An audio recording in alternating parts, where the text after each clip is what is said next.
ఈరోజు మన ఆంధ్ర రాష్ట్రంలో అత్యంత ప్రాధాన్యత ఉన్నటువంటి అంశం ఏదైనా ఉందంటే అది స్పెషల్ ఇంటెన్సివ్ డివిజన్, అంటే ప్రత్యేక సమగ్ర ప్రక్రియ. ఇది ఆంధ్రప్రదేశ్లో స్టార్ట్ అయింది. ఇది మొన్న సోమవారం నుంచి స్టార్ట్ అయింది. అప్పటి నుండి కూడా మా అధిష్టానం యొక్క ఆదేశాల మేరకు మదనపల్లి నియోజకవర్గంలో మా ప్రియతమ సమన్వయకర్త శ్రీ నిసార్ అహ్మద్ గారి ఆధ్వర్యంలో మరియు మన మండల కన్వీనర్ కేశవరెడ్డి గారు, అదేవిధంగా ఎంపీపీ వెంకటరమణారెడ్డి గారు, జయరాం రెడ్డి గారు, భాస్కర్ గౌడ్ గారు, తదితర అందరు నాయకుల సమక్షంలో ఈరోజు ఇక్కడ ఈ ప్రక్రియ సరళిని పరిశీలించడానికి రావడం జరిగింది. ప్రజలందరికీ విజ్ఞప్తి ఏంటంటే ఇది 20 సంవత్సరాలకు ఒకసారి జరిగే ఒక ప్రక్రియ. ఇది ఇప్పుడు మిస్ చేసుకుంటే మీరు రానున్న కాలంలో చాలా ఇబ్బందులు పడాల్సి ఉంటుంది. దీంట్లో 3 రకాలైనటువంటి మనకు ఎన్యూమరేషన్స్ ఉన్నాయి. ఒకటి self enumeration and self mapping అంటారు. అంటే మన ఓటును మనం ధృవీకరించడం. నేను పలానా ప్రాంతంలో ఉన్నాను, పలానా ఇంటి నెంబర్లో ఉన్నాను, పలానా నా ఎపిక్ కార్డు ఇది, ఆ తర్వాత నా పేరు ఇది, మా తండ్రి గారి పేరు ఇది అని చెప్పి తెలియజేసుకోవడం అనేది సెల్ఫ్ ఎన్యూమరేషన్. ఆ తర్వాత ప్రోజెన్సీ మ్యాపింగ్ అంటారు, అంటే ప్రోజెన్సీ ఎన్యూమరేషన్ అంటారు. ఒక వ్యక్తి ఇక్కడ లేనప్పుడు ఏదైనా వేరే ప్రాంతంలో పని చేసుకోవడం కానీ, లేకపోతే వేరే ప్రాంతంలో ఏదైనా వైద్య సహాయం కోసం వెళ్ళడం కానీ, ఇట్లాంటి పరిస్థితుల్లో వాళ్ళు చేయలేరు కనుక వాళ్ళ తరఫున రక్త సంబంధికులు ఎవరైనా సరే ప్రోజెన్సీ మ్యాపింగ్ ద్వారా వారి యొక్క వివరాలను సమర్పించవచ్చు బిఎల్ఏ గారికి. అదేవిధంగా 16 సంవత్సరాలు, 16.5 సంవత్సరాలు, 17.5 సంవత్సరాలు ఉన్నటువంటి వారిని కూడా ఈ ఎన్యూమరేషన్లో భాగస్వామ్యం చేయొచ్చు. దాన్ని ఏమంటారంటే యాడ్ ప్రోజెన్సీ అంటారు. ఆ యాడ్ ప్రోజెన్సీ ద్వారా వాళ్ళని కూడా చేర్చుకోవచ్చు.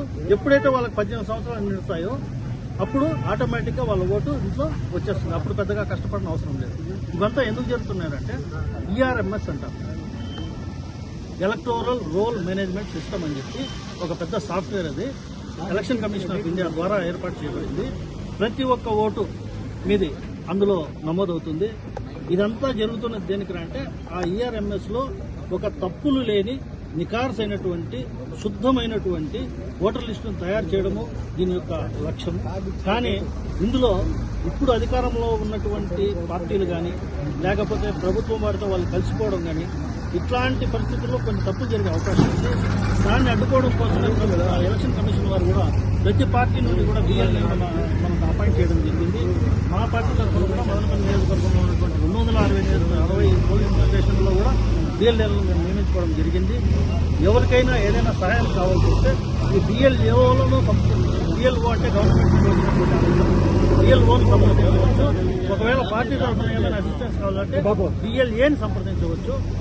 ఇప్పుడు 2002 ఓటర్ లిస్ట్ యొక్క ఆధారంగా ప్రస్తుతం జరుగుతుంది కాబట్టి అది కూడా మనం ప్రూవ్ చేసుకోవాల్సిందే. కాబట్టి అది చాలా రకాలుగా ఉపయోగపడుతుంది. కాబట్టి ఆ వివరాలన్నీ మా మండల కన్వీనర్ కేశవరెడ్డి గారికి అందివ్వడం జరిగింది. ఏ బిఎల్ఏ కానీ లేకపోతే ఏ ఓటర్ కానీ ఈ 2002 సాయం అవసరం వచ్చినప్పుడు అది కేశవరెడ్డి గారి ద్వారా మీరు నివృత్తి చేసుకోవాలని చెప్పి మేము ఆశిస్తున్నాం. అదేవిధంగా కేవలం ఇది బిఎల్ఏల బాధ్యత అని చెప్పి అనుకోకుండా మన పార్టీకి సంబంధించినటువంటి ముఖ్య నాయకులు కూడా ఈ ప్రక్రియలో పూర్తిగా భాగస్వామ్యం. కేవలం ఒక నెలపాటు జరుగుతుంది. ఇది పూర్తిగా బాధ్యత తీసుకొని దయచేసి ఓటర్కు అన్యాయం జరగకుండా, ఎందుకంటే ఏ ఓటర్కు ఇప్పుడున్న ఆస్తి ఏంటంటే ప్రజలకు ఉన్నటువంటి ఆస్తి ఏంటంటే ఒక ఓటు మాత్రమే. ఆ ఓటు ద్వారానే తమ నాయకులు నిర్ణయించుకోవచ్చు. కాబట్టి దయచేసి అందరికీ సహకరించాలని మా పార్టీ శ్రేణులు కూడా కోరుకుంటూ, అదేవిధంగా ఓటర్లందరూ కూడా మర్చిపోకుండా దీంట్లో ఎన్యూమరేషన్ చేసుకోవాలని చెప్పి మరీ కోరుకుంటూ ఈ అవకాశం నాకు ఇచ్చినటువంటి పాత్రికేయులు నాయకులకు అందరికీ ధన్యవాదాలు.